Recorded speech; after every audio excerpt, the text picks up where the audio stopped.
Welcome back. We're debating the state of American values in a post-9/11 world and how certain groups are perceived as a threat.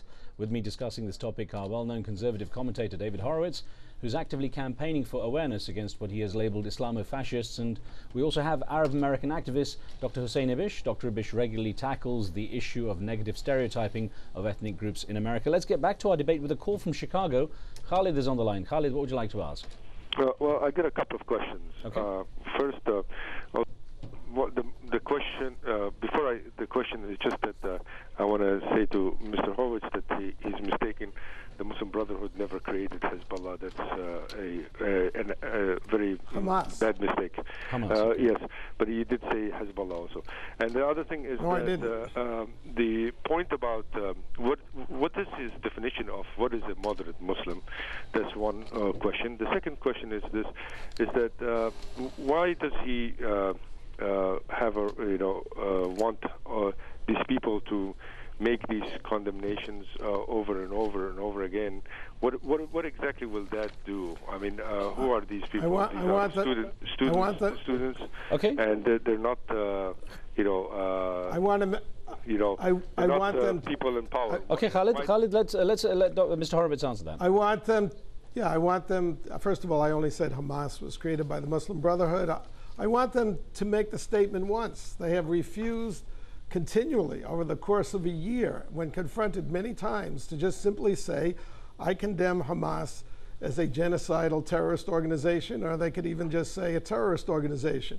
In the same way, I would like to hear Riz Khan and other people on this network criticize their network for having a birthday celebration for a monster named Samir Kuntar, who murdered a father in front of his 4-year-old and then smashed the 4-year-old's brains out. Okay. Why is Al Jazeera supporting? Why is Al Jazeera supporting this Muslim terrorist? You know what's fantastic? The problem, there are millions. Listen, don't interrupt me. Yeah, go ahead. There are millions and certainly hundreds of millions of Muslims who want to live peacefully with other people. But I don't hear a lot of Muslim voices condemning the most heinous criminal organizations like Hezbollah and Hamas. It's easy to condemn, to attack Osama bin Laden at this late date. He's probably dead anyway. Let me get a quick question from you, Mr. Horowitz. Mr. Horowitz, a quick question. To destroy, sure. Yeah, Khalid in Chicago also asked, what do you define as a moderate Muslim? What would you say a moderate Muslim is? Oh, I think a moderate Muslim is no different from a moderate Christian or a moderate Jew. I would like to hear, tolerance for other groups, concern when there's a concerted effort by your own community to destroy, for example, a Jewish state, or when the prophet says that Jews should be exterminated. I want to hear a Muslim say that hadith is inauthentic, or that saying of the prophet is not something I agree with. I think plenty of people have said that, but it's extraordinary. I can't it's get one member of the Muslim Students Association. Let's say now you're interrupting me, so I think you should return the courtesy. Yeah. What I find extraordinary is that Mr. Horowitz wants to lecture everyone else, about what they say, and he doesn't want to take responsibility for the articles posted on his own website. I mean, it's a website. You run it, you read it, and you don't seem to. You wouldn't take responsibility for anything that's up there. Let me throw a couple more at you. Listen to this one. Arabs do nothing on impulse. Muslims have no allegiance to their country. Their only allegiance is to Islam. That's what they've been taught since birth. That's all they know. Muslims have no borders. Now, I'm sure you would agree with me. That is the international Jew, the old anti-Semitic stereotype, rewarmed and turned into the international Muslim. That's from your own website. That's from an article on your site. Why do you publish that? Why would you publish that? Explain it to me. Like I'm a 3-year-old. Explain it to me. First of all, if you want to discuss these questions, you probably should have Robert Spencer. No, that's on your side. Rather than me. No, that's on your side.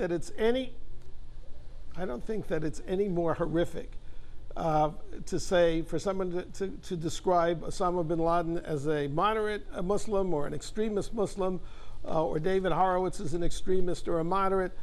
That's a point of view. And what I said is that like Al Jazeera, I don't censor a person that you know, utters a statement on my website. I'm not responsible for everybody's statements. It's extraordinary. You publish those articles. Actually, Doctor, you print them. These are not comments. I mean, Riz Khan, I'm sure that Riz Khan does not want to be held responsible for every utterance on his show. I mean, that is ridiculous. You're the publisher. Okay, Dr. Ibish, one second. Mr. Horowitz, one thing that, you know, when I asked you about the definition of a moderate, you said, of course, you believe in tolerance and you believe in, you know, a sort of tolerant word. It sounds, though, even if these articles, you know, you're saying that you're just publishing them on your website, they're other people's words, they don't really promote the idea of tolerance. Well, I think you're wrong. I mean, I've always promoted tolerance and ecumenicism, and I have invited, you know, I always, if I'm, you know, will invite people to come onto my platforms, and I'll debate them, and I do show respect for them. What I don't have respect for is when there is a concerted movement in the Muslim world to destroy the Jewish state and to kill the Jews. And I use those words advisedly. I mean, do you support the creation of a Palestinian state? That's a simple question. Should we have two states, Israel and Palestine, living side by side in peace? Yeah. There's do you support the creation of a Palestinian state in Jordan, which is 70% Palestinian? No, in Palestine, alongside Israel, according to international law. So it's only the perfect. Yeah. You know, this is an international consensus. It's also George Bush's point of view. Jordan is a Palestinian state. So you don't. So you don't. Okay. So you don't want. Because I don't believe. No, because I agree with this, with the statement. I believe that the Palestinian national movement, which was founded, by the way, by a Nazi, al-Husseini, yes, literally an ally of Hitler, who went to Berlin but just look. Let me finish. You complain about people. You want to destroy Palestine. And you complain about people that destroy Israel. I don't want to destroy. No, I just said I want Jordan to be a Palestinian state. Yeah, exactly. I mean, that's exactly right. So in other words, you don't want any Palestinian state in Palestine. You want to ship the Palestinians. Let me squeeze in one last. Let me squeeze in one last call, gentlemen. Let me squeeze in one last call before we, because we have very little time. I do want a Palestinian state in Jordan. Yeah, fine. And so Hamas may say they want North Carolina on the line. North Carolina on the line. Yusuf has a question. Yusuf, go ahead. And they can annex the West Bank. Mr. Horowitz. Mr. Horowitz, 1 minute. Go ahead. In Iraq, they have found a mosque that Muqtada al-Assad was torturing the people in the mosque. Why the Muslim world are silencing and keeping silence and they don't say anything about this murder thing? This question is for Mr. Hussein. Okay. Thank you. Okay, let's see. Let's squeeze in also John in Paris. We've got John in Paris. We'll take these back to back. John, go ahead. Yeah, I just wanted to say we seem to be moving from the central theme, which is the impact of the war on terror on the United States, and I think that, you know, we have to like take into account the way democratic values in the United States have eroded since 2001 with programs like extraordinary rendition and the way people have been deprived of their basic rights. So I think that is absurd. I think that statement is just absurd. American citizens have lost a lot of their freedoms because of Muslim terrorists. As for example, every time I go through an airport, I have to be searched. But that's obviously, that's how America's reacted. However, the rendition program doesn't affect any American citizens. Well, Mr. Horowitz, Dr. Ibish, I've got to stop you here because we have unfortunately run out of time. Listen, I hope we get a chance to continue this debate. We always have not enough time for this. I thank you for being with us as well. Now, before we leave you, a word of appreciation for a guest we had on the show a couple of months ago. Young British journalist and blogger Adrian Sudbury joined us in May from Leeds in Northern England to talk about his battle with leukemia. He finally succumbed to that disease on Wednesday at the age of 27. When I asked him what his message to the world is, this is what he had to say. Leukemia is an incredibly indiscriminate disease. It doesn't care about race, religion, background, wealth, class.